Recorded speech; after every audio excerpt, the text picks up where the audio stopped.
किसान भाइयों नमस्कार। आज हम बात करेंगे धान के फसल में लगने वाले फॉल्स स्मट बीमारी, जिसे आम बोलचाल भाषा में लेढ़ा भी कहा जाता है, या पीला रोग या हरदा के नाम से भी किसान भाई जानते हैं। ये बीमारी प्रारंभिक अवस्थाओं में देखा जाए, जब हमारे फसल से बालियां जब बाहर निकलती है, उस समय ये रोग हमारे खेतों में फैलता है। और प्रारंभिक अवस्था में एक दो बालियां जब संक्रमित होती है, उस समय ही अगर हम सावधानी पूर्वक देखें और एक दो बालियों में हमको पौधों में बीमारी दिखाई दे, तो उस बाली को पॉलीथीन से पैक करके उस फसल को काट करके हमको नष्ट कर देना चाहिए। और अगर ये संक्रमित बीमारी अधिक फैल जाने से इसको नियंत्रण कर पाना मुश्किल हो जाता है। और अगर बात करें इस उत्पादन की, तो 10 से 25% तक उत्पादन हमको कम प्राप्त होता है। साथ ही जो उत्पादन किया हुआ धान होता है, इसके बाजार में मूल्य भी कम मिलता है। अगर बात करें कि जो बालियां निकलती है उसमें जिस दाना बनना चाहिए, उसमें पीला आवरण पहले बनता है, फिर धीरे धीरे ये गांठें पीला रंग की बन जाती है। और जैसे जैसे समय बीतता है तो ये हरा हो जाता है, और फसल जब पककर तैयार होती है तो ये काला पड़ जाता है। तो ये जिसमें हमको चावल बनना चाहिए, उसमें ये गांठें बन जाती है, जिससे चावल नहीं बन पाने के कारण एक बाले की बात किया जाए तो उसमें दानों की संख्या कम होती है, जिसके कारण उत्पादन हमें कम प्राप्त होता है। अगर ग्रसित चावल का अगर हम लोग खाना में भी, आहार में भी अगर उसका उपयोग करें, तो ये हमारे स्वास्थ्य के लिए भी कहीं ना कहीं नुकसानदायक हो सकता है। अगर प्रभावित दानों के अंदर रोगजनक जो फफूंद होता है, उस अंडाशय को एक बड़े गांठ में बदल देता है। बाद में यह गांठ रंग अपना बदलता है, समय के साथ पीला से हरा होता है, फिर हरा से यह काला पड़ जाता है।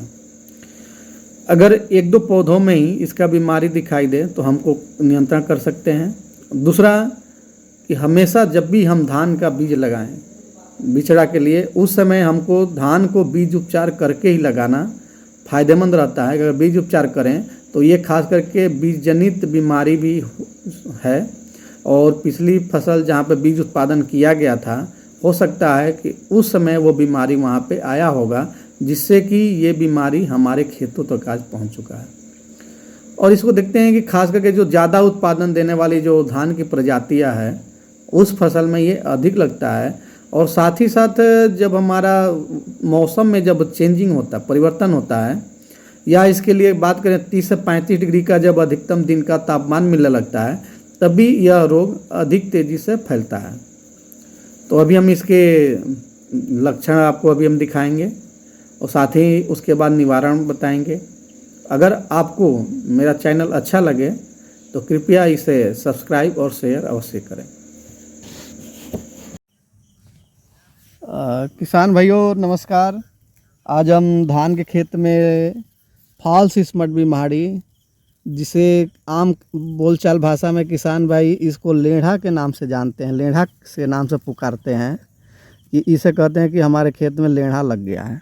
और नीचे अब देखिए, ये बाली जहाँ हमें दानों से जब भरनी चाहिए, वहाँ पे हमारे बाली में पीले पीले करके आवरण बन गए हैं दाने की जगह। और धीरे धीरे यही पीला आवरण और ये बॉल की तरह हमारे दाना जो है वहाँ पे ये छाप छा जाएगा। देखिए इसमें, जिसमें हमको दाना बनना चाहिए, उसमें पीला आवरण पूरे ये बन गया है। अब इस आवरण, इस में हमको दाना नहीं मिल पाएगा। चावल इसमें जो है, धान में दाना नहीं बन पाएगा। इसी तरह से आप देखिए एक इस तरह इसका प्रकोप कैसे शुरू में देखा जाए तो कहीं एक दो हमको बाली के दानों में दिखाई देता है, लेकिन धीरे धीरे इसका प्रकोप अधिक तेज़ी से बढ़ता है, और सारे बालियों पर फिर इसका प्रकोप बढ़ने लगता है। और हम इसका हाथ को छूने के बाद देखिए हमारे हाथ में पूरा एकदम पीला आवरण इसका लग गया है। इसलिए कभी कभी किसान भाई या किसी जगह विशेष पर इसको हरदा रोग के नाम से भी जानते हैं। और जब इसकी कटाई होती है हार्वेस्टर के माध्यम से, तो देखा जाता है कि पूरा एकदम आसमानों, या जो मशीन चलती है हार्वेस्टर के बगल में, पीला पाउडर जैसे उड़ाया जाता है, उसे पाउडर की तरफ पीला रंग का उड़ने लगता है। अब देखिए किस तरह से ये एक दाना जो बनना चाहिए वहाँ पे सिर्फ ये बॉल है, लेकिन इस कहीं ना कहीं ज़्यादा हमारे फसलों को ये प्रभावित कर चुका है। और अगर शुरू में ही इसका निवारण नहीं किया गया तो धीरे धीरे इसका प्रकोप बहुत तेज़ी से बढ़ने लगता है। देखिए एक बॉल ये बन गया है, और जैसे जैसे फसल हमारी तैयार होती है वैसे वैसे ये दाना का ये जो पीला है ये बॉल बन जाएगा और हरा कलर का ये होने लगता है। और हरा की वजह से फसल हमारी कटने के लिए जब तैयार होती है उस समय हरा से ये इसका बॉल जो है वो थोड़ा काला कलर का हो जाता है।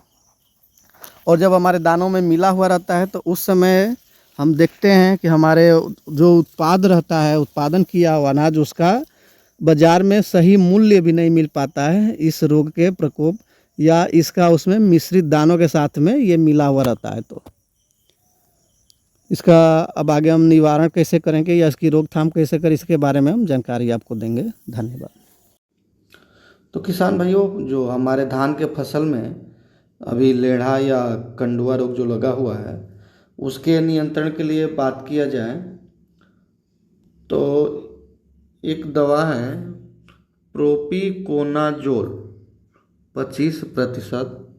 यह दवा 200 ml दवा को 200 लीटर पानी में घोल बनाकर प्रति एकड़ की दर से छिड़काव करना है। सामान्यतः बात करें तो एक जो टंकी होती है 15 लीटर की, उसमें 15 लीटर हमको प्रोपिकोनाजोल लेना है 25% का, और 25 ml स्टिकर मिला करके दोनों को एक साथ छिड़काव करना है।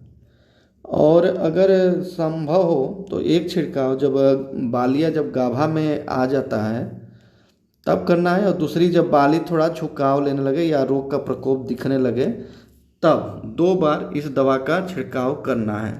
लेकिन सबसे अच्छा उपाय है कि आप अपने जब भी बीज लगाएं बिचड़े के लिए तो उसको बीज उपचार अवश्य करें।